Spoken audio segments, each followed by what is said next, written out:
যদিও আমরা আজকে হতাশ যে বাংলাদেশ ক্রিকেট আমরা বিশ্বকাপ খেলতে পারতেছি না, কিন্তু আমরা সবচাইতে বেশি অন্তত দেশের জন্য খুশি এই কারণে যে আমরা ক্রিকেট না খেলতে পারি, বিশ্বকাপ না খেলতে পারি, কিন্তু আমাদের আত্মমর্যাদা সম্মান আমরা ঠিকই আমাদের জায়গায় রাখছি।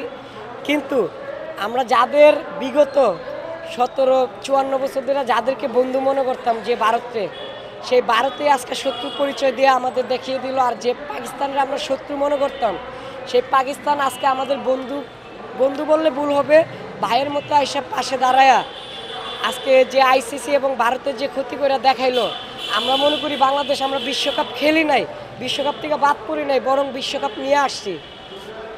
হ্যাঁ, বিশ্বকাপ আমরা নিয়ে আসছি কীভাবে? যে বিশ্বকাপের টুর্নামেন্টে যত টাকা না ক্ষতি হইলো তার চেয়ে দ্বিগুণ ভারত এবং পাকিস্তানের ম্যাচ বাংলাদেশের কারণে বাদ হওয়ার কারণে যে ক্ষতি হয়েছে, তার চেয়ে মনে করি আমরা বিশ্বকাপ আমরা বাঙালি জাতি পাইয়া গেছি।